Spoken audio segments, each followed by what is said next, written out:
ஆட்சிக்கு வந்தேன்னா 2000 ரூபாய் இது தருவேன், 3000 ரூபாய் அது பண்ணுவேன், இல்ல இது. நான் என்ன கேக்குறேன், 2000 ரூபாய் 3000 ரூபாய் கொடுக்கறதுக்கு என்ன பிச்சையா போடுறோம்? டேய், கல்வியை கொடுத்து அவ சம்பாதிச்சா அவ குடும்பத்தை அவ காப்பாத்திட்டு போறான்.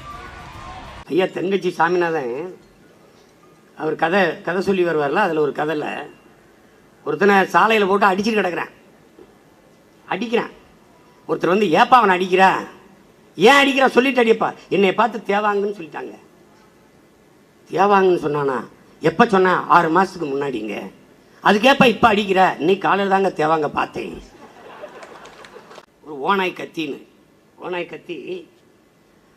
இந்த ஓனாய் வந்து கோழிகளை சாப்பிட்டு போயிடுது. ஆடு கோழி எல்லாம் சாப்பிட்டு போயிடும். மலையிலேருந்து இறங்கி வந்து இது எப்படி தடுக்கிறதுன்னு தெரியல இவங்களுக்கு. உடனே ஒரு கூரா ஒரு கத்தி, அந்த கத்தியை ஒரு குச்சியில் கட்டி நல்லா அந்த கோழி அறுத்து அதன் ரத்தத்தை அதில் தடவி வச்சுட்டு காய வச்சுட்டாங்க. அந்த கோழி ரத்த வாடைக்கு அவர் வந்து அந்த ஓனாய் வந்து கத்தி அப்படி நக்குறாரு. நக்குனோன்னா அப்படியே அவருக்கு சுவையாக இருக்குது. நக்கிக்கிட்டே இருக்கிறார். அவர் நக்கிக்கிட்டே இருந்தால் கடைசியாக அவர் நாக்கு அறுத்து வர்ற ரத்தத்தை தான் அவர் குடிச்சிக்கிட்டு இருக்காரு. அது அவருக்கு தெரியல. கடைசியாக நக்கி கடைசியாக ரத்தம் புறம் போய் செத்து போயிட்டாரு. இதுதான் இலவசம். இந்த ஓனாய் கத்தி கதை இருக்குல்ல, அந்த கதை தான். இப்போ எதுக்கு இந்த பெண் பிள்ளைகளுக்கு நம்ம தங்கச்சிகளுக்கெல்லாம் 1000 எது கொடுக்குறது தெரியுமில்ல? சீமான் வந்து 30 லட்சம் 31 லட்சம் ஓட்டு வாங்கியிருக்கான். இதில் அதிகமாக அவனுக்கு ஓட்டு போட்டது யார்? கல்லூரியில் படிச்சுக்கிட்டு இருக்கிறவன், படித்தவன் எல்லாம் இளம் வாக்காளர்கள், புதிய வாக்காளர்கள். இப்போ இந்த படிக்க போகிற இளம் பிள்ளைகள் மறுபடியும் அவனுக்கு வாக்கு செலுத்திட விடக்கூடாது. அதுக்காக 1000 ரூபாய், நீ 1000 கொடு, 5000 கொடு, அதையும் வாங்கி கொண்டு என் தங்கைகள் எனக்கு தான் ஓட்டு போடணும்.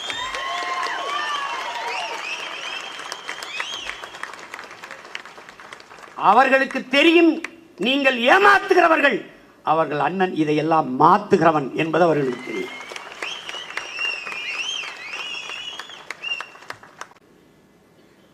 நாங்கள் இவங்க என்ன சொல்றாங்கன்னா, ஏன் இது எதிர்க்கணும்? மக்கள் எதிர்க்கலையே, உடனே நமக்கு மக்கள் கேட்கலையே. யாரு கேட்டது? எனக்கு இலவச பஸ் தான், எனக்கு ஸ்கூட்டி. பஸ் கட்டணத்தை ஏற்றி விட்டு எதுக்கு ஸ்கூட்டி? அந்த ஸ்கூட்டியில் இந்த பியூட்டி எந்த டியூட்டிக்கு போகுது? எதுக்கு இந்த வேலை வச்சுக்கிற நீ? இதான் அறிவு இருக்கிறவங்க செய்கிற செயல். அதெல்லாம் எதாவது செய்கிறது செயல், அதை சொல்லு. இந்த மிக்சி கிரைண்டரு இது வரலைன்னா எங்கள் வீட்டில் தோசை சுட்டு சாப்பிட்டது இல்லையா? நாங்கள் களிமண்ணை உருட்டியாக முழுங்கிட்டு இருந்தோம். என்னவங்கத இந்த மிக்சி கிரைண்டர் இன்னுமா எங்கள் வீட்டில் இருக்கு? எங்கள் அக்கா தங்கச்சி சின்னத்தா பெரியத்தா வீட்டில் இன்னுமா இருக்கு? அது வந்த 3 மாதத்தில் பழுதாயிரும். ரிப்பேர் பண்ண காசில் அடுத்த தேர்தல் வரை காத்திருக்கணும். அது வரைக்கும் மசாலா அவங்க மண்டையில் இறக்கிறது எங்கே இறக்கிறது? எப்படிப்பட்டவர்கள்? வண்ண தொலைக்காட்சி பெட்டி இன்னும் அதிலே படம் பார்த்துட்டு இருக்கிறீங்க. அது என்னைக்கோ குப்பமேட்டுக்கு போயிடுச்சு. நான் ஒரு கேள்வி எழுப்புறேன். சுதந்திர தினத்து அன்னைக்கு கடை இருக்காது, அதுக்கு முத நாள் வாங்கி வச்சுக்கிறான். நாளை குடிக்கணும்ல, சுதந்திர தினத்தை கொண்டாடணும்ல. அதுக்கு ஒரு நாளில் மட்டும் உங்களால் நம்ப முடியுதா பாருங்க, ஒரே ஒரு நாள், சுதந்திரத்துக்கு முதல் நாள் 217 கோடிக்கு வித்திருக்கு சாராயம். ஒரு நாளில் 217 கோடிக்கு குடிக்கிறதுக்கு காசு வச்சிருக்கிறவனுக்கு எதற்காக இலவசம்? அதை மட்டும் சொல்ல. எதுக்கு இலவசம் கொடுக்குற? ஒரு நடிகர், உயர்ந்த நிலையில் இருக்கிற ஒரு நடிகர் படம் ஒரே நாள்ல 34 கோடி வசூலிக்குது. ஒரே நாள்ல. நீ அவன்கிட்ட பறிக்காம இரு. அவன் வச்சுட்டு பாதாப்பா, இங்க பாருங்க, நீங்க கொடுக்குறதெல்லாம் பாரு, ரொம்ப அடிப்படை தேவை. ஒரு மாவு அரைக்கிற, மசாலா அரைக்கிற, ஒரு மின் விசிறி, இந்த எந்திரங்கள்லாம் மிக மிக அடிப்படையான ஒரு தேவை ஒரு வீட்டுக்கு. இந்த அற்ப தேவைகளை நிறைவேற்றிக் கொள்கிற நிலையில் கூட என் மக்களை இல்லாம வச்சதுதான் திராவிட மாடல், திருட்டு மாடல். இது வாங்கிக்க முடியலையே, இது வாங்கிக்க முடியல. ஒரு மிதிவண்டி வாங்கி போய் படிக்க முடியல. கல்வி கடனை ரத்து செய்தோம். பாருங்க, நீங்க கோபுரமா வராத, நீ யோசிச்சு பாரு, எப்படி எப்படி எப்படி இருக்கும் பாரு. கல்வி என்பது மானுட உரிமை, கொடுக்க வேண்டியது அரசின் கடமை. அதை கொடுக்காமல் இருப்பது மாபெரும் கொடுமை. அதை போராடி பெறாமல் இருப்பது அறிவிழந்த மடமை. ஒரு நாட்டின் வளத்தில் நீர்வளம், நிலவளம், அதை கடந்து அறிவு வளம், மனித வளம். மனித வளம்னா மனித நலன். நலனுக்கு எது? மருத்துவம். மருத்துவம் தேவைப்படாத அளவிற்கு மனிதன் வாழணும்னா காற்று, நீர், உணவு நஞ்சு இல்லாம இருக்கணும். இது பூரா நஞ்சாயிருச்சு. 3 வயசு குழந்தைக்கு புற்றுநோய் வருதுன்னா அது என்ன? பீடி குடிச்சதா, பண்பறக்கப்பட்டதா, இல்லை எதனால வந்தது? தாய்ப்பால் குடிச்ச குழந்தைக்கு புற்று வருதுன்னா காரணம் என்ன? தாய்ப்பால் நஞ்சாயிருச்சு. தாயின் பால் ஏன் நஞ்சாச்சு? தாய் உண்ட உணவு நஞ்சா இருக்கு.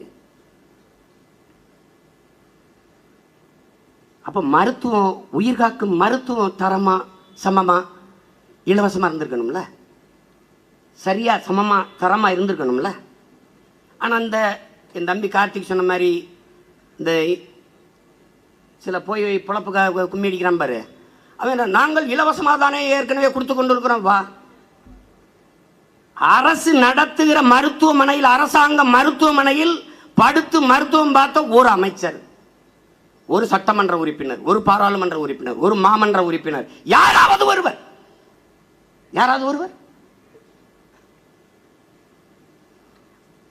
முதல்ல அவங்களுக்கு அப்போலோ மருத்துவமனைன்னு ஒன்று புகழ் பெற்றது எப்போ தெரியுமா? ஐயா எம்ஜிஆர் அவர்கள் போய் அந்த மருத்துவமனையில் படுத்துவதான். அப்பவும் அரசு மருத்துவமனை இருந்தது. அதுக்கப்புறம் ஐயா கருணாநிதி அவர்கள் எம்ஜி ராமச்சந்திராவில் படுத்தாங்க. பிறகு காவேரி, அதுக்கப்புறம் அம்மையார் ஜெயலலிதா. 70 நாள் அப்போலோ மருத்துவமனை. ஏன் நீங்க நடத்துற அரசு மருத்துவமனை என்னாச்சு? தரம் இல்லை. ஏன் தரம் இல்லை? தரமற்றவர்கள் கையிலே 50 ஆண்டுகளாக ஆட்சி அதிகாரம் இருந்ததுனாலே தரம் இல்லாம போச்சு.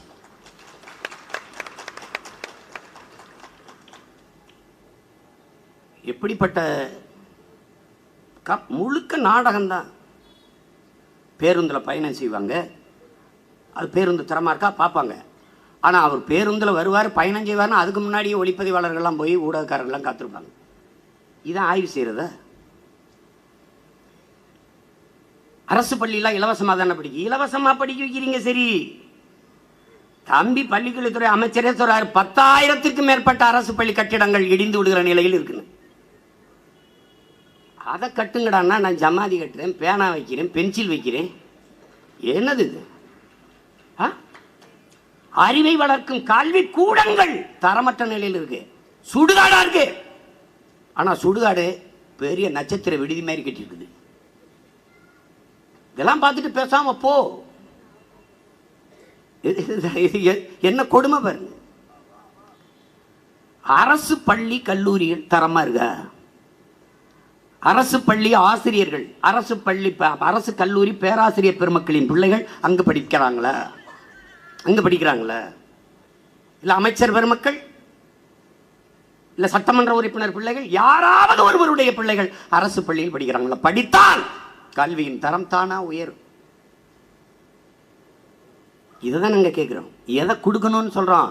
அறிவை வளர்க்கும் கல்வி, உயிரை காக்கும் மருத்துவம், உலக உயிர்களின் உயிர் தேவையாக இருக்கிற குடிநீர், இது 3 மக்களுக்கு கொடுக்கணும். தரமா கொடுக்கணும், சமமா கொடுக்கணும், சரியா கொடுக்கணும், அதை இலவசமா கொடுக்கணும். நீ கல்வியையும் மருத்துவத்தையும் தரமா கொடுத்து விட்டால் என் மக்களுக்கு பண தேவை பாதி குறைஞ்சிரும். நீ கல்விக்கு வரி எடுத்துவிட்டு, மருத்துவத்துக்கு வரி என்று எடுத்துவிட்டு, சிறந்த மருத்துவமா தனியார் மருத்துவமனைக்கு போ. காசு இருந்தா தனியார் மருத்துவமனையை படுக்கலாம், மருத்துவம் செஞ்சுக்கலாம். காசு இல்லைன்னா பாடை கட்டி நேரப்படுத்தி சுடுகாட்டுக்கு போகலாம். இதுதான் இன்றைக்கு இருக்கிற நிலைமை. அதை மாற்றணும்னு நினைக்கிறோம். அதனாலதான் நாங்கள் ஆட்சி மாற்றத்திற்கு வந்த ஆட்கள் அல்ல, அடிப்படை மாற்றம், அமைப்பு மாற்றம், அரசியல் மாற்றத்திற்கு வந்த புரட்சியாளர்கள் சொல்றோம். நீ 1 ரூபாயிலிருந்து 1 கோடி கல்வி, தொடக்க கல்வி முதல் ஆராய்ச்சி கல்வி வரை என் பிள்ளைக்கு தரமா கொடுத்துரு, இலவசமா கொடுத்துரு. பாதி வருமானம் தேவைப்படாது, அவங்க பாதி மிச்சம். அதே மாதிரி மருத்துவம், எவ்வளவு உயர்ந்த மருத்துவம் ஆனாலும், எவ்வளவு செலவானாலும் தாத்தாக்கு முடியலையா, பாட்டிக்கு முடியலையா, அம்மாவுக்கு முடியலையா, பிள்ளைக்கு முடியலையா, அரசு கொடுக்கும் என்கிற நிலை வந்துட்டா என்ன செலவு இருக்கு சொல்லுவாப்போம்? மருத்துவ செலவு, மருத்துவ கொள்ளை, கல்வி கொள்ளை தான் பெரும் பிரச்சனையா இருக்குங்க. அதை விட்டுட்டு என் பிள்ளைக்கு 1000 ரூபா கொடுக்குறத சீமா எதுக்குறேன். இதுக்கு பேர், திட்டத்துக்கு பேர் புதுமை பெண். புதுமை பெண்ணா என்ன?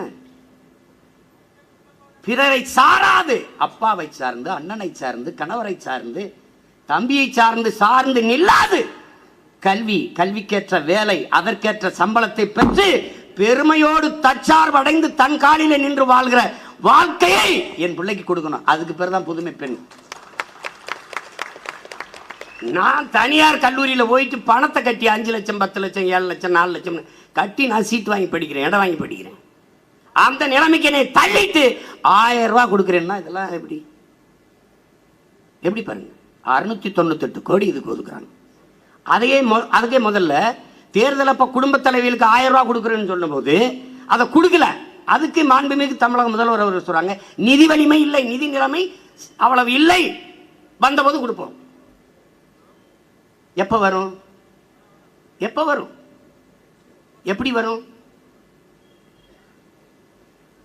மாற்று பொருளாதார பெருக்கத்திற்கு ஒரு திட்டம் இருக்கா? பல பொருளாதார மேதைகளை போட்டு குழுவை போட்டீங்க, ஒரு கூட்டமாக நடத்தினீங்களா?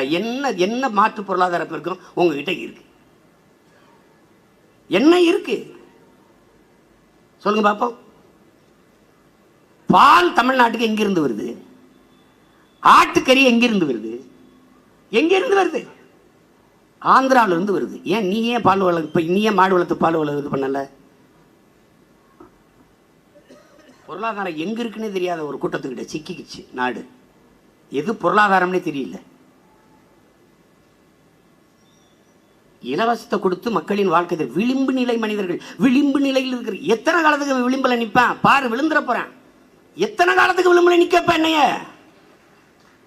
இலவசம் கொடுத்து வாழ்க்கை தரத்தை உயர்த்திட்டோம் அப்படின்னா, போன தடவை நான் இலவசம் வாங்கினேன், இந்த வாட்டி கொஞ்சம் வாழ்க்கை தரம் உயர்ந்துருச்சு, வேற யாருக்காவது கொடுங்கன்னு யாராவது ஒருத்தர் சொல்றாங்களா? நான் கேட்கறது தரமான கல்வி, நான் கேட்பது தரமான மருத்துவத்தை கொடுங்க, அதை கொடுங்க.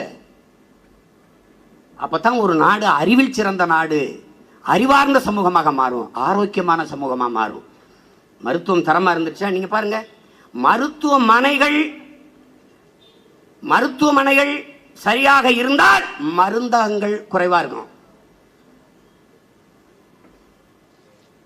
ஆனால் இங்க மருத்துவமனைகளும் அதிகமா இருக்கு, மருந்தகங்களும் அதிகமா இருக்கு. மருந்தகங்கள் சரியா இருந்தா மருத்துவமனையில கூட்டம் குறையும். எந்த நாடு ஆரோக்கியமான நாடா இருக்கும்?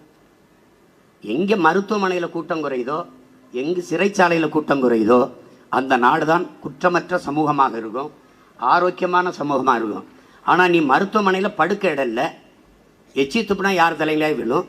நீ புழலில் இங்கே இந்த சென்ட்ரலில் ஒரு ஜெயில் இருந்துச்சு, அந்த ஜெயில் இடம் பத்தலை, குற்றவாளிகள் கூடிட்டான், எண்ணிக்கை பெருகிட்டான், கொலகாரப்பையோ கொள்ளையடிக்கிறவன். ஏன்னா அவனெல்லாம் கட்சி நடத்தி பெரிய பெரிய ஆளுகளாக வந்தோடனே இந்த கொள்ளை கூட்டம் பெருகிருச்சு, திருட்டு கூட்டம் அதிகரிச்சிருச்சு. இப்போ இந்த சிறைச்சாலையில் இடம் பத்தவில்லை, சென்னை புழலிலே 100 ஏக்கரில் சிறைச்சாலை கட்டுவோம் என்று கட்டினால் அந்த நாடு எப்படிப்பட்ட நாடாக வளர்ந்து வருதுன்னு. குற்றம் குறையணும், காவலர்கள் தேவையில்லை என்கிற நிலை வரும்போதுதான் அந்த சமூகம் குற்றமற்ற சமூகமாக இருக்கும். நல்லா கவனிச்சுக்கணும். மற்ற கூட்டத்துக்கெல்லாம் காவலர்களை போடுவாங்க, நாம் தமிழர் கட்சி கூட்டத்துக்கு ஏன் காவலர்களை போடுவதில்லை? கட்டுப்பாடோட பிரபாகரன் பிள்ளைகள் கட்டுப்பாடோட இருப்பாங்க.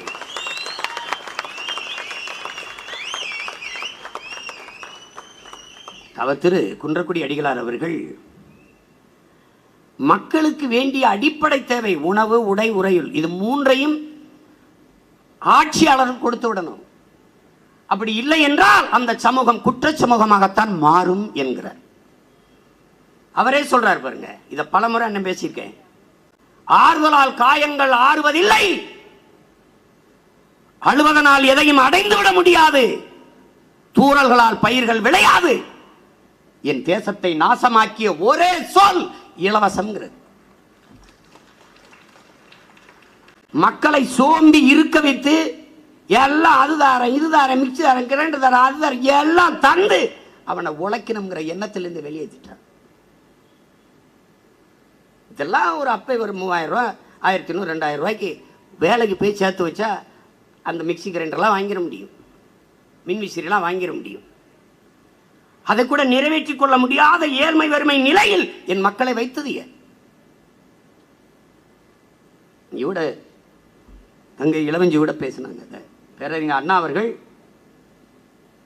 காங்கிரஸ் ஆட்சி, பெருந்தலைவர் காமராஜர் கல்வி இலவசமாக, அதில் அரசு பள்ளியில் படித்தவங்க தான் ஐயா அப்துல் கலாம் எல்லாம் அவர் திறந்த பள்ளிக்கூடத்தில் படித்தவங்க தான்.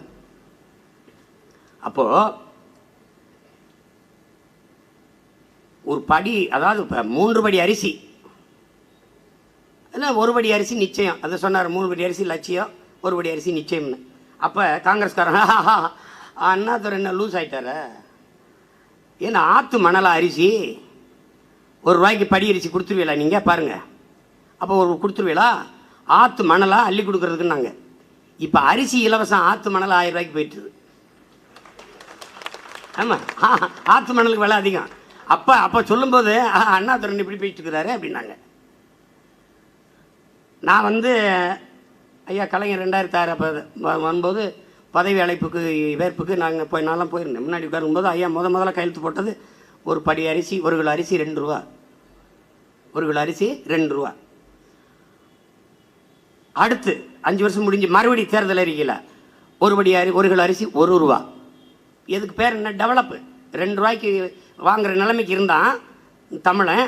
இப்போ இந்த ₹2 வக்கற்று ₹1 வந்துட்டான். ₹1 இருந்தால் தான், ₹1 கொடுத்தா தாங்க சாப்பிட்டு ஏதாவது பிழைக்க முடியுங்க. வளர்ச்சி. திருப்பி அடுத்த தேர்தல் வருது, ₹1 இல்லைடா, இலவசம்டா. ஏன்னா ரொம்ப வளர்ந்துட்டான், இலவச அரிசி. இந்த இலவச அரிசியை யாராவது ஒருத்தர், இந்த ரேஷனில் போடுற அரிசியை, இந்த நாட்டிலே ரேஷன் அரிசியை வாங்கி சாப்பிட்ட ஒரே முதலமைச்சர் பெருந்தலைவர் காமராஜர் மட்டும்தான். இந்த வைரவன் ஐயா உதவியாளர் மூக்குக்கிட்ட கொண்டு போக முடியாது, நாத்தமாக இருக்கும். அதான் முகஞ்சுளிக்காமல் சாப்பிடுவாங்க. ஐயா அப்படின்னு சனது தானே சாப்பிடுது, அப்புறம் அதை நம்மளும் சாப்பிட்ணும். எப்படி நீங்கள்லாம் நான் வேடிக்கையாக சொல்கிறேன்னு நினைப்பீங்க. இன்னும் எங்கள் அம்மா இருக்காங்க, அரணையூரில் போய் பாருங்கள், கேளுங்க. ஊருக்கு போயிருந்த போது, எப்பா இந்த ரேஷனில் அரிசி போட்டாங்க, வாங்கிட்டு வந்தப்பா, அரிசி வாங்கிட்டு வந்து கஞ்சி ஆக்கி தண்ணியை அப்படியே கொண்டு மாட்டு தொட்டியில் ஊற்றுனேப்பா, மூக்கை கொண்டு போக மாட்டேங்குதுப்பா, குடிக்க மாட்டேங்குது. அப்புறமா சரி கோழிக்கு அது போடும்னு கோழிக்கு போட்டப்பா கொத்த மாட்டேங்குதுப்பா. உண்மையிலே சொன்னாங்க எங்கள் அம்மா. இப்போ ஒரு கேள்வியை நம்ம எழுப்புவோமே, நான் விவசாயி, விளைய வைக்கிறேன், ஒரே நெல் தான், ஒரே நெல்.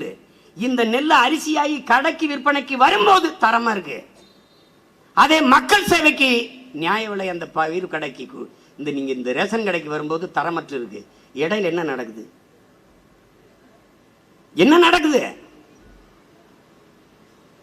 இவர்களை பாருங்க எப்படி வேலை செய்யறாங்கன்னு பாருங்க.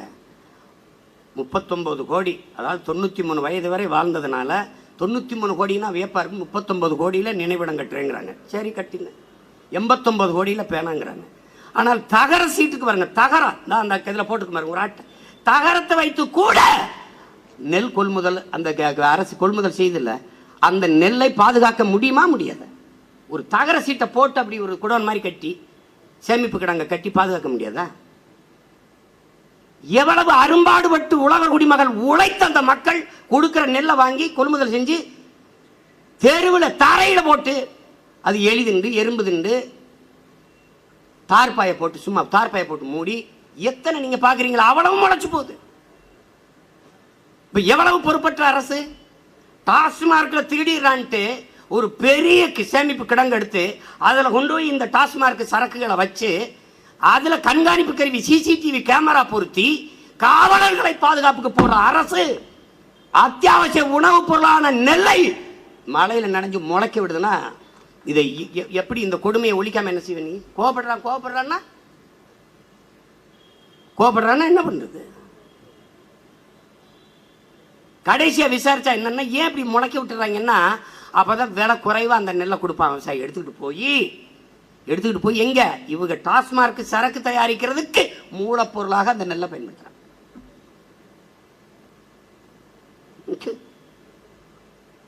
கொடுமை.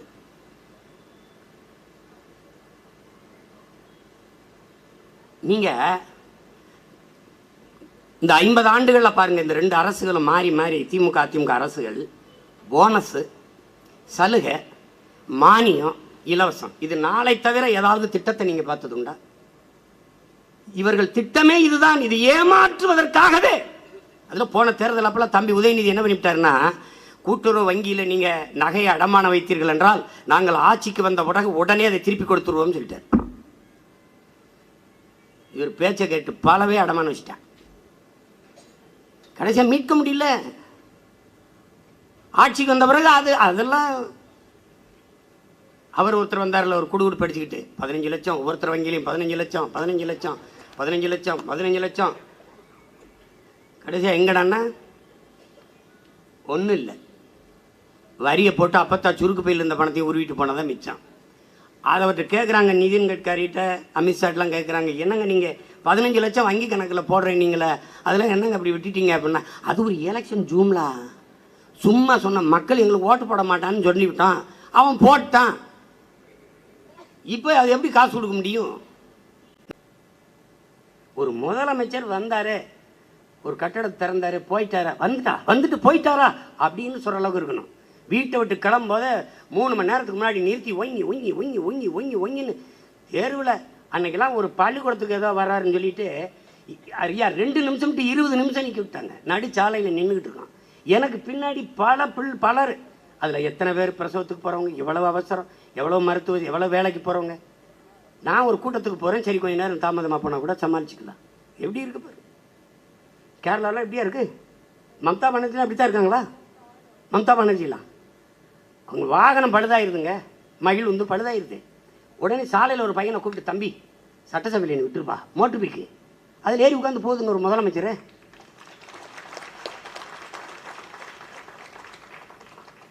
நமக்கு ஒரு நிதியமைச்சர் வந்து வாச்சிருக்காங்க பாருங்க.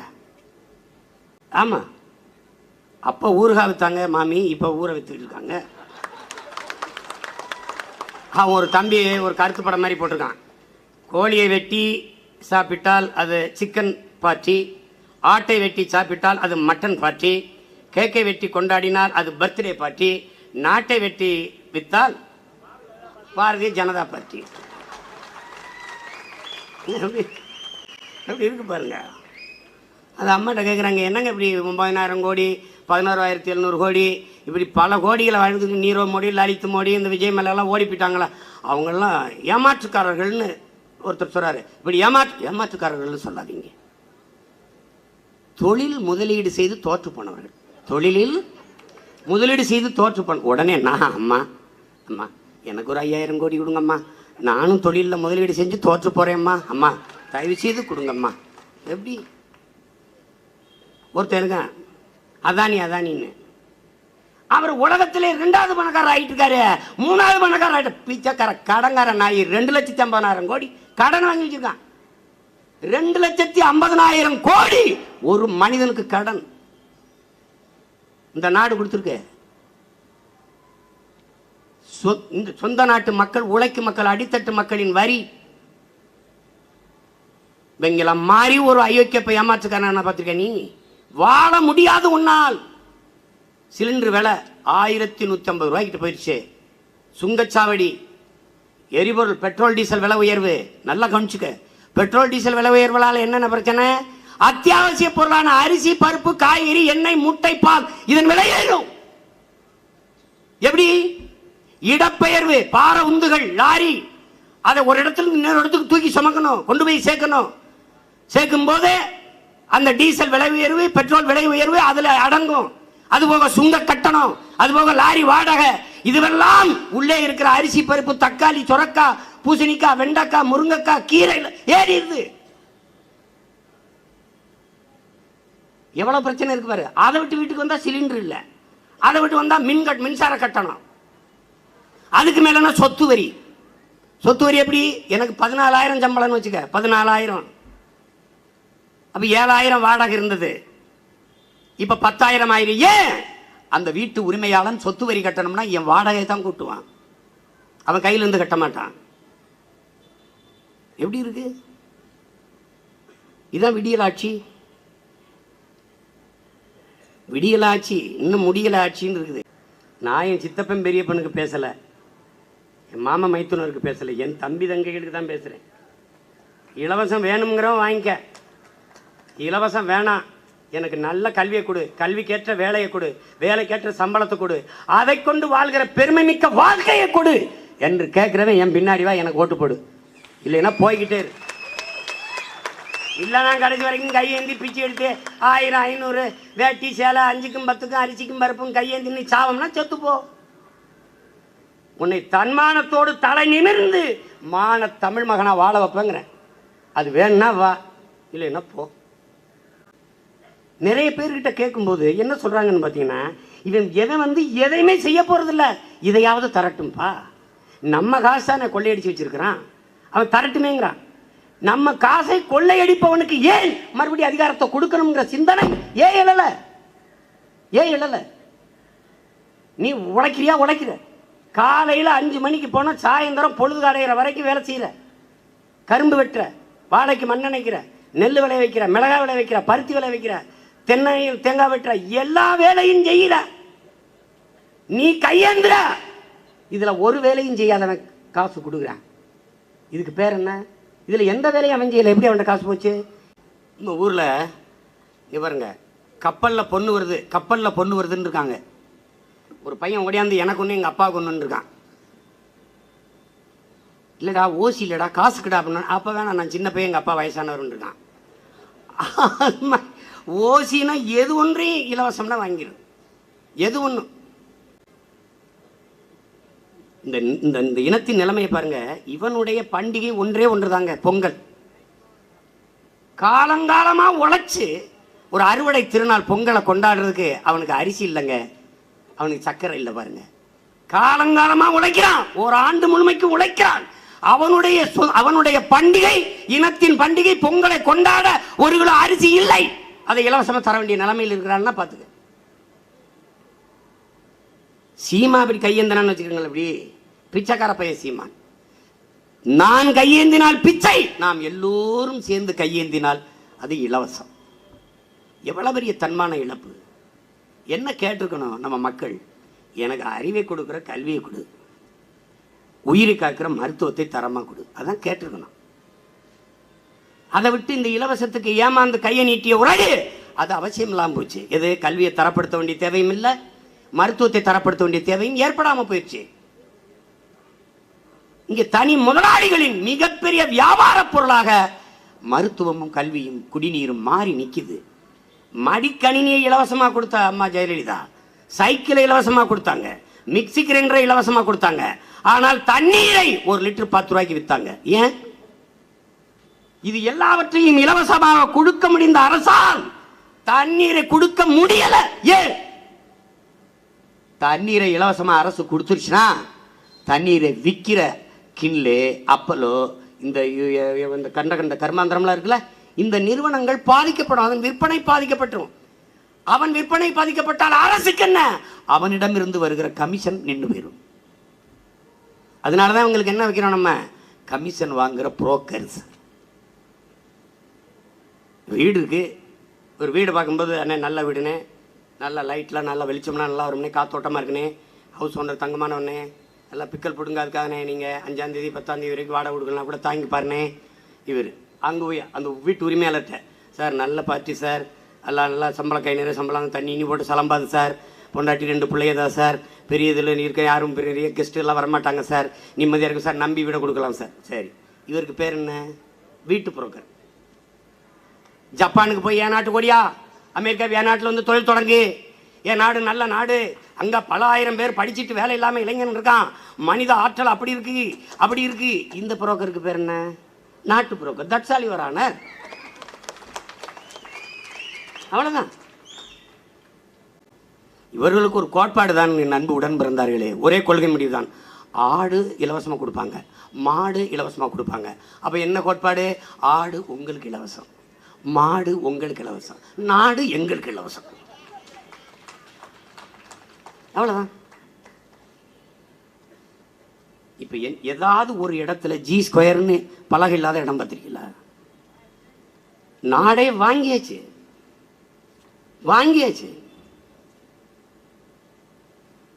இது தமிழ்நாடுலாம் கிடையாது, கருணாநிதி ஐயா அவர்களுடைய சொந்த நாடு. இது சொந்த நாடு. சும்மா ஏதாவது ஒரு இலவசம்னா நம்ம மக்கள் உழைப்பிலிருந்து வெளியேறி எவ்வளவு நுட்பமாக நகர்த்துறாங்க பாருங்க. என் தம்பி கூட சொல்றான், அந்த 100 நாள் வேலை திட்டத்தை 150 நாள். எதுக்கு?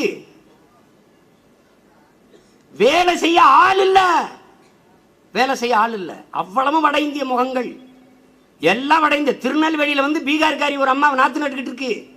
திருநெல்வேலியில தச்சு வேலைக்கு, கொத்தனார் வேலைக்கு, எந்த வேலைக்கு ஆள் இல்லை. ஆனால் இதே வேலையை என் இன சொந்தங்கள் செய்கிறார்கள். சிங்கப்பூர், மலேசியா, இந்த துபாய், அரபு நாடுகளில் போய் செய்கிறாங்க. இதே வேலையை தான் செய்கிறாங்க. சென்ட்ரிங் வேலை, தச்சு வேலை. எல்லா இடத்திலையும் வட இந்தியர்கள். எவ்வளவு பெரிய பேராபத்தை நோக்கி நீங்க நாம் காத்திருக்கிறோம்ங்கிறத புரிஞ்சுக்கிடுங்க. 2 கோடி பேருக்கு குறையாம வந்துட்டான். தினம் 2000 3000 பேர் வந்து இறங்குறான். அவ்வளவு பேரும் வாக்குரிமை பெற்றிருக்கிறார்கள், குடும்ப அட்டை பெற்றிருக்கிறார்கள். ஒரே நாடு ஒரே ரேஷன் கார்டு திட்டமே இதற்காக வந்ததுதான். நீ நிப்ப, அவன் ரேஷன் கடையில் நின்று அவன் வாங்கிட்டு போவான். ஆனால் நீ குஜராத்தில், பீகார்ல, அருகில் இருக்கிற கர்நாடகா, கேரளாவில் எங்க நிற்கும் நின்று வாங்கிட்டு வருவியா? உன்னால முடியுமா?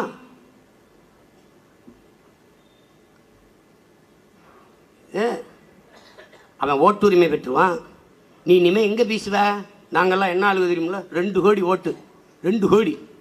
நாங்கள்லாம் யார் தெரியுமில்ல? எங்களுக்கு அம்பிட்டு ஒன்றில் எங்கிட்டு போன்றான். இந்த நாட்டின் அரசியலையும் அதிகாரத்தையும் அவன் தீர்மானிப்பான். நீ நிக்க இடமில்லாம அடித்து விரட்டப்படுவாய். உன் இடத்தினை உறுதி செய். இனத்தை முன்னிறுத்து. இருக்க இடமற்றவன் அனைத்துலகம் பேச அருகதையற்றவன்கிறான். நீங்க சும்மா நின்றுகிட்டு நான் ரஷ்யாவை பார்த்து கேட்கிறேன், அமெரிக்க ஏகாதிபத்தியத்தை பார்க்க கேட்கிறேன். டேய், அங்கிட்டு போய் நின்று கத்துறாது, ஏன் இடம்ன்றான்.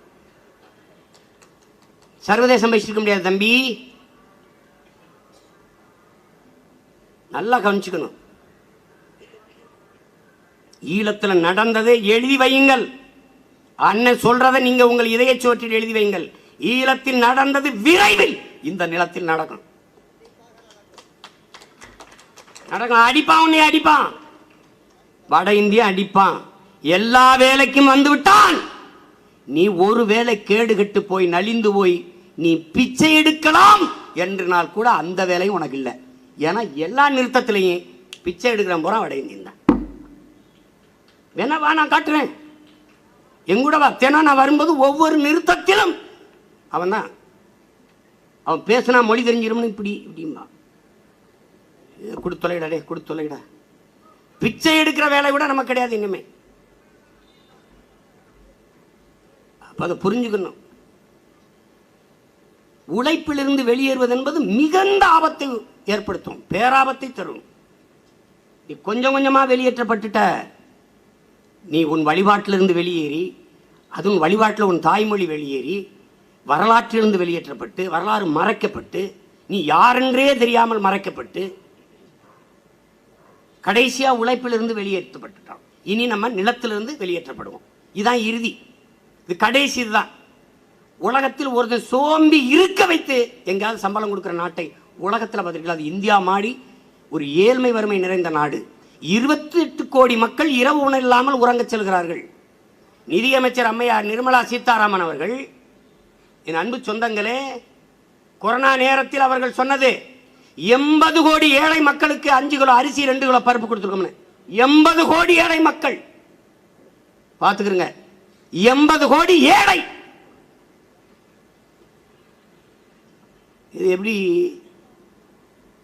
என்ன வேலை நடக்குது? 80 கோடி ஏழை வச்சுக்கிட்டு 80 கோடி ஏழை இருக்கான். இங்கே தான் உலக பணக்காரன் இருக்காங்கிறாங்க. எங்கள் அம்மா இருக்கல்ல, 100 நாள் வேலைக்கு போகிறாள்ல, அவள் என்ன வரி கட்டுறாளோ அதான் நீ அம்பானி பொண்டாட்டியும் கட்டுறார். இது சமமாக இருக்கா? பணக்காரனுக்கு குறிப்பிட்ட விழுக்காட்டுக்கு மேலே சொத்து வச்சிருக்கவனுக்கு, வருவாயிட்டவனுக்கு அதிக வரியை போடு. அப்படி இல்லையே. 100 நாள் வேலைக்கு போய் 100 ரூபா தான் 200 ரூபா தான் சம்பளம் அப்படின்னா, அந்த சம்பளத்தை வைத்து சாப்பிடுகிற குடும்பம்னு வச்சுக்கிடுவோம். அந்த குடும்பம் எப்படி அரிசிக்கு 5 விழுக்காடு கட்டி, பருப்புக்கு 5 விழுக்காடு கட்டி, பாலுக்கு 5 விழுக்காடு கட்டி எப்படி சாப்பிடும்? எப்படி? ஒன்றும் 100 நாள் வேலை திட்டத்தை சீமா இருக்கிற 100 நாள் வேலை கொடு, 365 நாளும் வேலை கொடு, நான் வேணான்னு சொல்லலை. மனித உடல் ஆற்றலை, மனித உழைப்பை உற்பத்தியில் ஈடுபடுத்தணும்ல. உழைக்க வச்சு உற்பத்தியை பெருக்கி லாபத்தை ஈட்ட நாடு தானே வெல்லும். உடல் ஆற்றலை உழைப்பில் ஈடுபடுத்தணுமா இல்லையா? அருகில் இருக்க கேரளாவில் 100 நாள் திட்டம் இருக்கு, வேலை திட்டம் இருக்கு. அது என்ன சொல்லுது? நாம் சொல்கிறபடி செய்யுது. ஒரு அலுவலகம் வச்சுக்கிறது, நான் விவசாயம் செய்கிறேன் அல்லது கரும்பு வெட்டுறேன் அல்லது ஒரு நெல் அறுவடை செய்ய போகிறேன்னா எனக்கு 10 ஆட்கள் தேவை நெல் அறுக்க அப்படின்னா இங்கே பதிவு பண்ணிடுறேன். இந்த வாகனத்தை அனுப்பி அவங்க கூட்டிகிட்டு போயிடுவாங்க. அங்கே வேலை செய்வாங்க, கருதை அறுப்பாங்க அல்லது கரும்பை வெட்டுவாங்க. வெட்டினவொன்னே அந்த அவர் இருக்கார்ல அந்த விவசாயி, அவர் இந்த அலுவலகத்தில் காசை கட்டிடுவார். 10 பேருக்கு இருந்தாங்க காசு. இப்போ அரசு ஒரு காசு கொடுக்குது, 200 ரூபாயை வச்சுக்க, நான் ஒரு 300 ரூபா 500 ரூபாயை கொண்டுட்டு வீட்டுக்கு போவான்ல. அப்போ உடல் ஆற்றல் உற்பத்தியில் இருக்கு. அப்போ உற்பத்தி பெருகுது. அப்போ பஞ்சத்தை எதிர்கொள்ளாது என் நாடு. நீ மக்கள் தொகை பெருக்கத்திற்கு ஏற்ப உணவு உற்பத்தி பெருக்க இருக்கா உன் நாட்டில் இருக்கா? நீ வேளாண்மையை விட்டு கையை வெளியேறிட்ட. அப்போ எவ்வளவு நாளைக்கு இறக்குமதி செய்வ? ரேஷன்ல எத்தனை நாளைக்கு இலவச அரிசி போட்டுருவ? சொல்லு, எத்தனை நாளைக்கு போடுவ? விவசாயத்தை விட்டு வெளியேறிட்டேன், எங்கிருந்து அரிசி கொண்டு வருவ? எத்தனை நாளைக்கு போடுவீர்கள்? அப்ப முடியாத ஒரு சூழல் வரும்போது மக்கள் கிளர்ச்சி செய்வார். கார் இல்லை என்று இப்பவும் சொல்றேன், கார் இல்லை என்று, செல்போன் இல்லை என்று, தொலைக்காட்சி இல்லை என்று எந்த நாட்டிலும் புரட்சி வந்தது இல்லை. ஆனால் நீரும் சோறும் இல்லை என்றால் அந்த நாட்டில் புரட்சி வராமல் இருந்தது இல்லை. அதுக்கான முன்னோட்டம் தான் இலங்கையில் நடந்தது. ஒரு ட்ரெய்லர், அந்த ட்ரெய்லரை பார்த்தாலும் தெரிஞ்சிருக்கணும். நம்ம டெய்லர்கள்லாம் எப்படி வந்து நமக்கு வந்த டெய்லர் வேலை இல்லாதவன் யானைக்கு டவுசர் தைச்சாங்கிற கதையை யானைக்கு டவுசர் தைச்சிக்கிட்டு இருப்பாங்களே ஒழிய இதெல்லாம் கவனிக்க மாட்டாங்க. ரொம்ப ரொம்ப குடுகுடுப்புக்காரன் நல்ல காலம் பிறகுது. முன்னாடி ஒரு தம்பி என்ன முன்னாடிலாம் இப்படி காலத்திலாம் பார்த்தீங்கன்னா நல்ல காலம் பிறகுது இந்த குடுகுடுப்புக்காரன் வருவான்லண்ணே.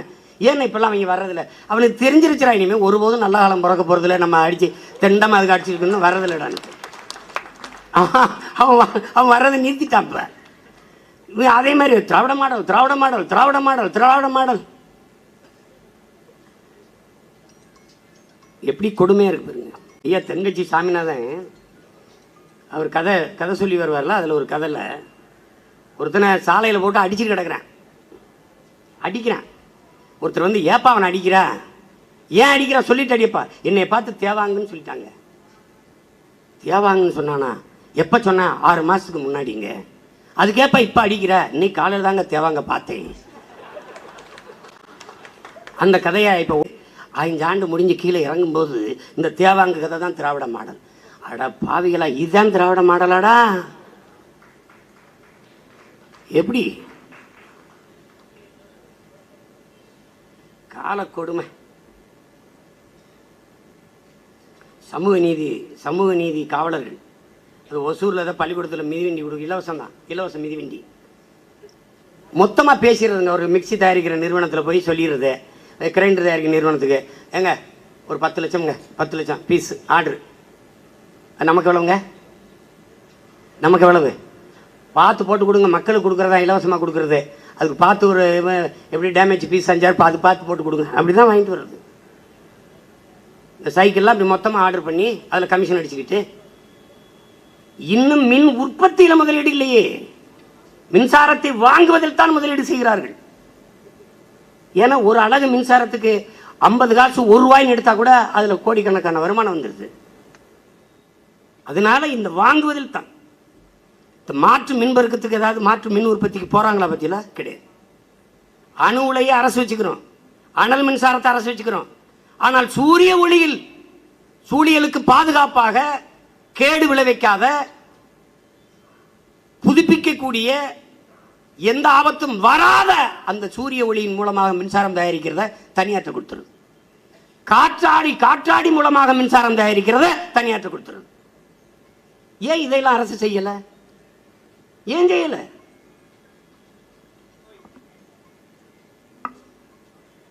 அது இந்த கொடுமையெல்லாம் வந்து நம்ம தொலைக்கணும்னா ஒரே வழிதான். விவசாயி நீங்க பாருங்க, கல்வி கடன் தள்ளுபடி அதை படிக்கும்போது எப்படி இருக்கு? கடன் வாங்கி என்னை கல்வி இருக்கிற நிலைக்கு வச்சது யாரு? கல்வி கடன் தள்ளுபடி. ஏன் கடன் வாங்கி நீ படிக்கிற நிலைமைக்கு வச்சது யாரு? விவசாய கடன் தள்ளுபடி. விவசாயி ஏன் கடனாளி ஆகிறான்? ஒரு விவசாயி கடனாளி ஆகிவிட்டால் அந்த நாடு எப்படி வாழும், வளரும், உருப்படும்? 6,50,000 கோடி கடனை வைத்திருக்கிற ஒரு அரசு இலவசம் கொடுக்குது. நீயே கடங்கார பைய, எப்படி இலவசம் கொடுக்குற? அதில் இழக்கிற பணத்தை எப்படி எடுக்கிட்டீங்க? மறுபடியும் மக்கள்கிட்ட வரியாக தான் எடுக்கிறது. எனக்கிட்ட எடுத்து வரியாக எடுத்து திருப்பி இப்போ ஜிஎஸ்டி பார்த்தீங்கன்னா எப்படி தெரியுமா? அந்த கணக்கு ஜிஎஸ்டி நம்மகிட்ட போட்டு பணத்தை எடுத்துகிட்டு போயிடும். இந்திய ஒன்றிய அரசு எடுத்துட்டு போய் வச்சுக்கிட்டு மாநிலங்களுக்கு பிரித்து கொடுக்கும். அவருக்கு 9,000 கோடி, இவருக்கு 5,000 கோடி, அவருக்கு 8,000 கோடி. நீ என்ன கவர்மெண்ட்டாக கந்து விட்டிக்காரண்ணா? நீ உன் வேலை என்ன? ஏன் வரியை எடுத்துக்கொண்டு வைத்து திருப்பி பிரித்து தர்றதுக்கு நீயே வச்சுக்கிட்டு ஒழுங்காக நாட்டை நிர்வாகம் பண்ணி சொல்லி பரதேசி என்ன வேலை செய்கிற நீ? இது என்ன வேலை? அதுங்க அவர்கிட்ட போய் கெஞ்சணும். எங்களுக்கு அவசர பேரிடர் காலம், மழை, வெள்ளம், புயல், எங்களுக்கு ஒரு 5,000 கோடி கொடுங்க, நம்ம கெஞ்சணும். நீ வச்சிருக்க காசை நான் போட்ட பிச்சை.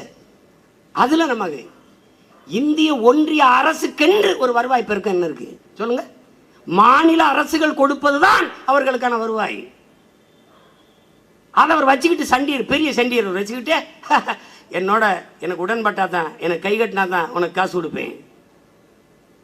இப்போ அவர் ஐயா சொல்லிக்கார, புதிய கல்விக் கொள்கையை நிறைவேற்றினால்தான் மத்திய அரசு நிதி தருங்க. நான் தரல உனக்கு நிதி, அவ்வளோதானே?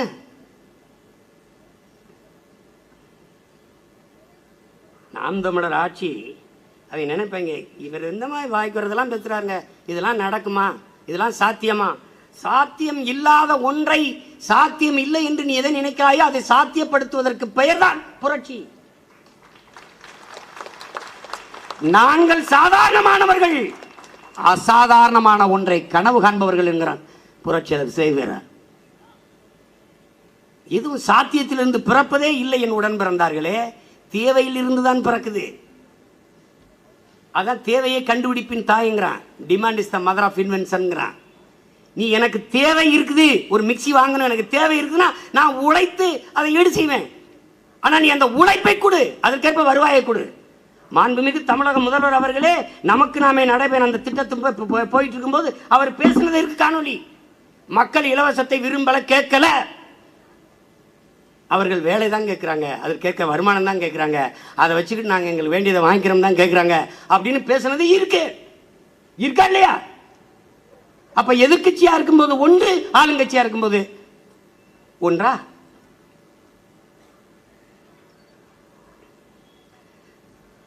நாங்கள் அதிகாரத்துக்கு வரும்போது தண்ணீர் உலக உயிர்களின் உயிர் ஆகாரம், அது விற்பனைக்கு கிடையாது, தடை, பேனிட். அது ஏன் எங்கள் ஆத்தாளப்பனுக்கு கிடைக்காத தண்ணி, என் அண்ணன் தம்பிக்கு கிடைக்காத தண்ணி, அரசாங்கத்துக்கே கிடைக்காத தண்ணி தனியார் முதலாளிகளுக்கு எப்படி கிடைக்குது? கடும் கோடையில் எங்கள் ஆத்தா, அப்பத்தா, பெரியம்மா, சின்னம்மா எல்லாம் தெருவில் குடத்தை வச்சு போராடும் போதும் ஃபோன் அடிச்சா கொண்டாந்து அப்படி கேன்கானா கொடுக்குறானே, எப்படி? அவனுக்கு எங்கேருந்து வருது?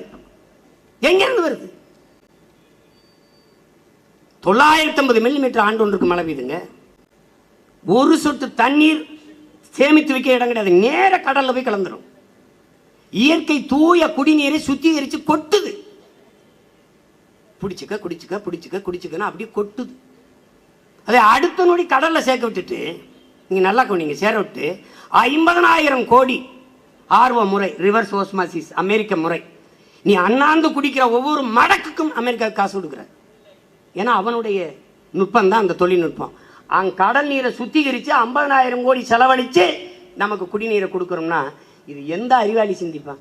அந்த 50,000 கோடிக்கு கணக்கிலடங்கா நீர்த்தேக்கங்களை உருவாக்கி நீரை தேக்கி வச்சிருந்தா நிலத்தடி நீர் உயர்ந்துடும்.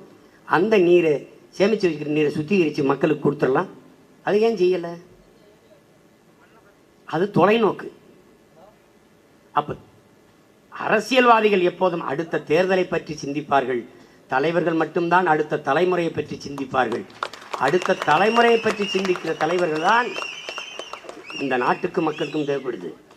இவனாவது ஒரு மனச்சான்று உள்ள ஒருத்தன் சொல்றான், கற்றறிந்த இத்தனை பேர் சூழியல் ஆர்வலர்கள் இருக்கிறீங்க, இவ்வளவு பேர் இருக்கிறீங்க, மலையை உன்னால உருவாக்க முடியுமாங்கிற கேள்விக்கு பதில் சொல்ல. நீ மலையை மலையை நொறுக்கி அள்ளிட்ட நாடு பாலைவனம் ஆகிவிடும் என்பது தெரிந்தும் பேசாம இருக்கு. எப்படி கோயில சாமிய கோயில் சாமி மதம் இதையே கட்டி பிடித்துக் கொண்டு அழுகிறார்கள்.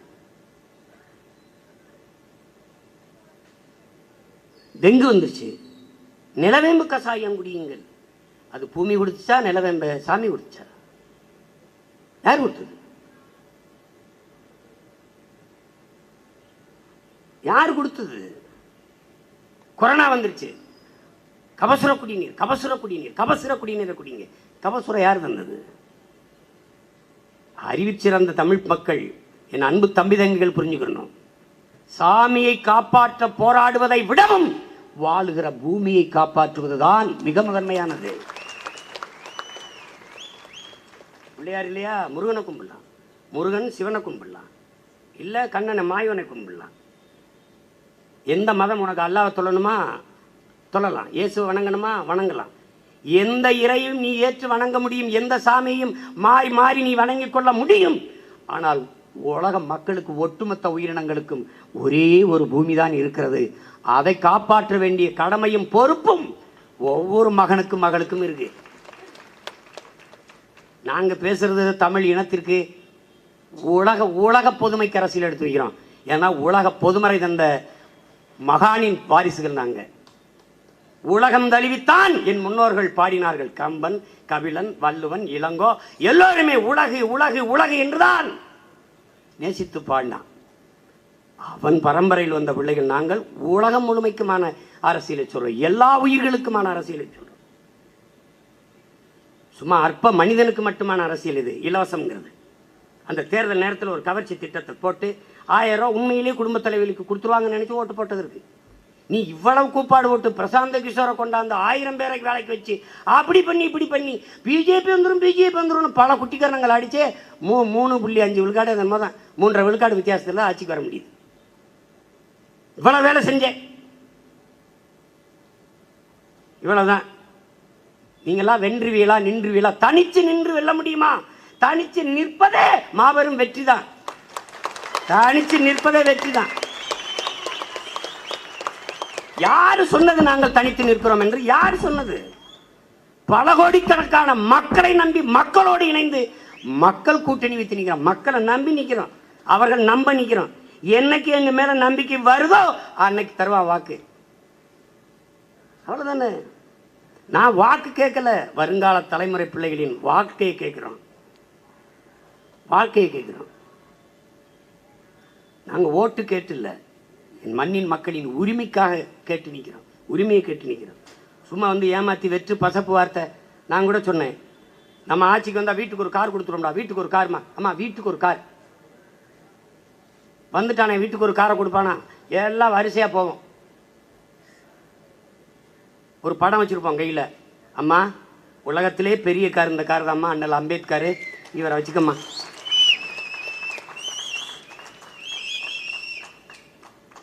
ஒரு தன்மான இழப்பு சொல்லும்போது ஏழை அடித்தட்டு. எத்தனை காலத்துக்கு அடித்தட்டு? எத்தனை காலத்துக்கு ஏழையா இருக்கிறது? நீங்க சொல்றத ஏழை எளிய மக்களின் சின்னம் உதய சூரியன், ஏழை எளிய மக்களின் சின்னம் ரெட்டலை. ஏழை எளிய மக்களாடா நீங்கள்லாம்? ஏழை எளிய மக்களா? ஒவ்வொரு தேர்தலுக்கும் 5000 கோடி 10,000 கோடி கொட்டி செலவழிக்க எங்கே தான் இந்த பணம் இருக்குது? எங்கே தான் இருக்குது? எனக்கு ஓட்டு போட்டால் பிஜேபி வந்துடும், ஆர்எஸ்எஸ் வந்துடும்னு நீ அதுக்கு வந்து எல்லாரும் போட்ட. இப்போ 52 இடத்துல ஆர்எஸ்எஸ் பேரணி நடக்குது. வாயை திறக்கிறார பற்றியில் அரசு வழக்கறிஞர் வாதிட்டாரா? இது அமைதியாக இருக்கிற சமூக நல்லிணக்கம் கொண்ட ஒரு மாநிலம். இங்கு தேவையற்ற மத சிக்கல்களை, மத மோதல்களை உருவாக்கக்கூடும். அதனால இந்த இது தடைன்னு வாதிட்டு நிறுத்திருக்கணுமா இல்லையா? ஐயா எடப்பாடி பழனிசாமி பிஜேபியோட கூட்டணி வைக்கும்போது கூட நடக்காத பேரணி, சாகா வகுப்புகள், இதெல்லாம் எப்படி நடக்குது? பெரியாருக்கு பூ போட வேண்டியது, மாலை போட வேண்டியது. பெரியார் பேசின கருத்தை அண்ணன் ஆராஜா பேசுறாங்க, அதுக்கு ஆதரவா ஒரு கருத்து சொல்ல முடியல. இது திராவிட மாடல் இல்ல, திராவிட வாய் மூடல். அப்படி மூடிக்கிறது.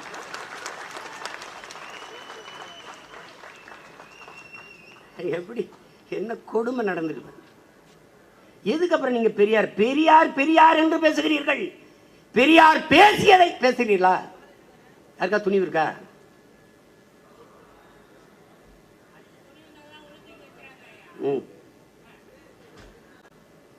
என் மக்களுக்கு 3 நோய் இருக்கு.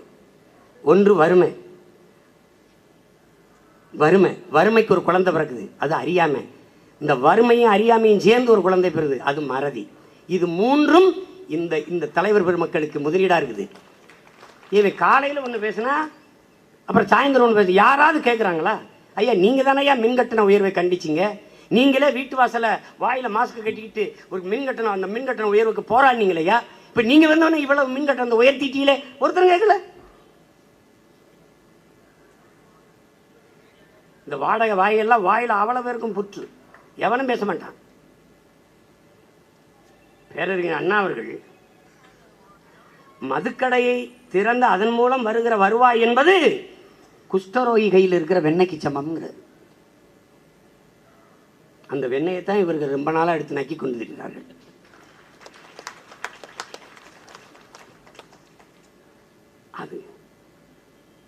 அதிலிருந்து வருமானத்தை ஈட்டி வரியை போட்டு அந்த காசுல இலவசத்தை கொடுக்கறதுக்கு சும்மா இருந்துட்டு போயிடலாமே.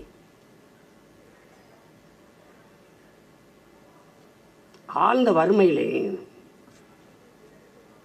அடர்த்தியான வறுமை, மீள முடியாத வறுமையில் மக்களை வச்சு கடைசியாக 5க்கும் 10க்கும் கையேந்திர நிலைமையில் நான் பார்க்குறேன். தேர்தல் நேரங்களில் ரொம்ப நேரம் பேசிட்டு இப்படி இறங்கி கார்கிட்ட போகும்போது, சின்னா நல்லா தான் பேசுகிற, என்ன வச்சுருக்கா கொடுத்துட்டு போகாது. பார்க்கும்போது நம்ம அப்பா வயசில் இருப்பாங்க, அப்படி கண்ணு கலங்கு. என்ன இப்படி ஒரு பராரி கூட்டம் மாதிரி நம்மளை நிறுத்திட்டாங்க. அது இதிலிருந்து நம்ம மீளணும். அப்போ நம்ம வந்தால் என்ன செய்வோம்? இலவசம் கொடுப்பதை நாம் நிறுத்துவோம். இலவசம் பெற வேண்டிய ஏழ்மை வறுமை நிலையில் இல்லாது என் மக்களின் வாழ்க்கை தரத்தை உயர்த்துவோம்.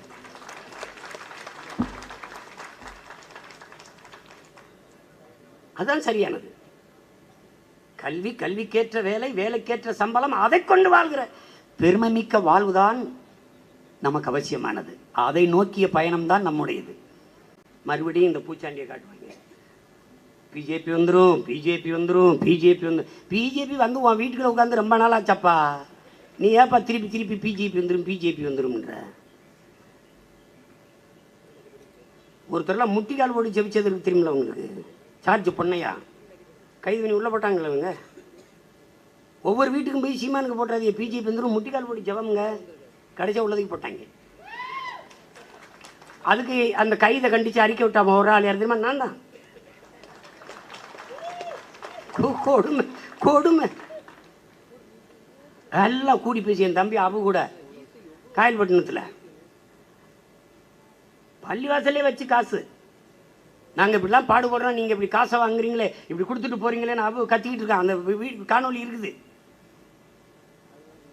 இப்போ யாருமே பேசுறது இல்லையே. சீமானுக்கு போட்டால் பிஜேபி வந்துடும் பேசின கூட்டம்லாம் இருக்குல்ல, எல்லாரும் அப்படியே பசை ஒட்டிடுச்சு. பசை கால கொடுமை. சொந்த பிள்ளைய நம்புறதில்லை, கண்டவனை நம்பிட்டு இப்போ கடைசியா இஸ்லாமிய சிறை கைதிகளை விடுதலை செய்வதற்கு இவருக்கு என்ன பிரச்சனை? என்ன பிரச்சனை? ஆனால் நீங்க சொன்னீர்களா இல்லையா, அப்பாவி இஸ்லாமிய சிறைவாசிகளை விடுதலை செய்ய அப்படின்னு சொல்லி வாக்கேட்டீங்களா இல்லையா? அப்போ வாக்கை பறிக்க ஒரு வாக்குறுதி வந்த பிறகு அதை தூக்கி அப்படியே போட்டுறது கொடுமை. இப்ப மறுபடியும் அதுக்கு போய் மேலப்பாளையத்தில் அது கூட்டம் அதுக்கு போடுறோம். அதுக்கு என்னன்னா இப்ப 144 தடை. யாருக்கு? இமானுவேல் சேரனாருக்கு, ஐயா முத்துராமலிங்க தேவருக்கு. இந்த நினைவு தினங்கள் வர்றதுனால 2 மாசத்துக்கு தடைங்க. 4 பேருக்கு மேல கூடக்கூடாதுங்க. 144 தடை. ஒரு பரபரப்பாகவே அந்த தமிழ் சமூகங்களை வச்சுக்கிறது, ஏதோ பிரச்சனை உருவாகிற மாதிரியே. போய் அழகா மரியாதை செஞ்சுட்டு வாங்கன்னு சொல்லி அதை தடை, அது 2 மாசத்துக்கு போட்டு எங்கேயும் கூட்டம் நடத்தக்கூடாது. ஆர்எஸ்எஸ் பேரணி நடத்தலாம், நான் கூட்டம் நடத்தக்கூடாது. கொடுமை. எல்லாத்தையும் மாற்றணும். புரட்சி என்பது என் அன்பு பிள்ளைகளே தலைகீழ் மாற்றம்ங்கிறான். மாற்றம் என்பது மானுட தத்துவம், மாறாது என்ற சொல்லை தவிர மற்றவை அனைத்தும் மாறிவிடுங்கிறான். நம்முடைய மாண்புமிகு தமிழக முதல்வர் அவர்கள் சொல்றாங்க பாருங்க, நான் இதை பெருமைக்கு சொல்லவில்லை, ஒரு படோடவாக சொல்லவில்லை, நான் தம்பட்டமடிக்க சொல்லவில்லை, நிரந்தரமாக இந்த நாட்டை திமுக தான் ஆளும்னு. என்ன செய்யறது? சரி, பெரியவர் ஆசைப்படுறாரு, ஆளுங்க ஆளுங்க. வரலாறு படிக்கணும். பிரிட்டிஷ் சாம்ராஜ்யம், முகலாய சாம்ராஜ்யம், சேர சோழ பாண்டிய பேரரசு, விஜயநகர பேரரசுலாம் வீழ்ந்த கதை படிக்கணும். அவனுக்காக ஒரு கோட்பாடு கொள்கைகளாக இருந்து உங்களுக்கு ஒரு இளவும் கிடையாது. திராவிடம்னா என்னன்னு இதுவரை யாருக்கும் சொல்ல தெரியும். எதெல்லாம் திராவிட மாடல் பாருங்க. ஐயா பொன்முடி அவர்கள், நம்ம மதிப்பிற்குரியவர்கள், அப்படி நின்றுட்டு ஒரு பெண் இருக்கு, ஒரு தங்கச்சி, ஏமா நீ எசி தானே, தாழ்த்தப்பட்ட பிள்ளை தானேம்மா, பாருங்க இவரை கவுன்சிலர் ஆகியிருக்கணும். அதுக்குன்னு ஒதுக்கப்பட்ட இடத்துல நின்று ஆகியிருக்கு. இவங்க ஏதோ ஒதுக்கி கொடுத்து, இவர்களாக ஒதுக்கி கொடுத்து கொண்டு வந்த மாதிரி. இவர் காத்த சமூக நீதியை பார்த்தீங்கல்ல, சமூக நீதி கொடுத்த நான் இருக்கேன். என்கிட்ட கேட்காம 6 தொகுதி தானே பொது தொகுதியில் இடம் கொடுத்துருக்கிறாருன்னு ஒருத்தன் கேட்டுக்கிட்டு இருக்கான். அண்ணே ரவீந்திரன் துரைசாமி, டேய் 16 தொகுதி கொடுத்தேன்டா, 16 தொகுதி கொடுத்தேன், பொது தொகுதி கொடுத்தவன் நான் என்கிட்ட கேட்கணும். அதுக்கு முதல்ல 22 தொகுதி கொடுத்தோம் 2011, 16, 2016 22 தொகுதி கொடுத்தோம். இப்போ ஒடுக்கப்பட்ட தமிழ் சமூகத்துக்கு கொடுத்ததுனால